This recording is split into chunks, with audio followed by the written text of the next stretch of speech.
نحمده ونستعينه ونستغفره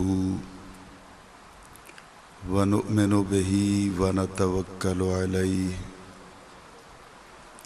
ونعوذ بالله من شرور أنفسنا ومن سيئات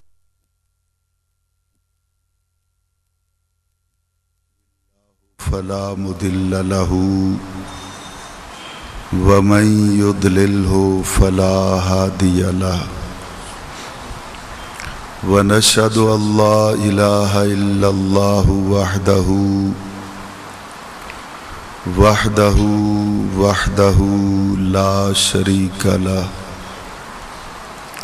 لا شريك له لا نظير له لا وزير له لا مثل له لا مثيل له لا مثال له ولا مماثل له سرمدي أبدي أزلي دهري ديمومي لا أول له ولا آخر له لا ند له لا ضد له لا حد له ونشهد أن سيدنا وحبيبنا وكريمنا مأوانا ملجانا سيدنا محمدا المصطفى وعلى آله وأصحابه أجمعين أما بعد فقد قال الله تبارك وتعالى في كلامه الكريم فأعوذ بالله من الشيطان الرجيم بسم الله الرحمن الرحيم وَإِذَا قِيلَ لَهُمْ آمِنُوا كَمَا آمَنَ النَّاسُ قَالُوا أَنُؤْمِنُ كَمَا آمَنَ السُّفَهَاءُ أَلَا إِنَّهُمْ هُمُ السُّفَهَاءُ وَلَكِنْ لَا يَعْلَمُونَ صدق اللہ العظیم وبلغنا رسوله النبی الکریم الامین ونحن على ذلك لمن الشاہدین والشاکرین والحمد للہ رب العالمین اما بعد فقد قال اللہ تبارک وتعالی فی شان حبیبہ ومحبوبہ ومطلوبہ ومقصودہ وموجودہ صلی اللہ علیہ وسلم مخبرا وآمرا ان اللہ وملائکتہ یصلون علی النبی یا ایہا الذین آمنوا صلوا علیہ وسلموا تسلیما الصلاة والسلام علیک یا رسول اللہ الصلاة والسلام علیک یا حبیب اللہ الصلاة والسلام علیک یا رحمة للعالمین وسلم علیک وعلی آلک واصحابک یا شفیع المذنبین الصلاة والسلام علیک یا جد الحسن والحسین وسلم علیک وعلی آلک واصحابک یا نبی الحرمین ویا امام القبلتین ویا وسیلتنا فی الدارین ادرکنی ادرکنی ادرکنی یا رسول اللہ صلی اللہ تعالی علیہ وسلم بفضل اللہ تعالی۔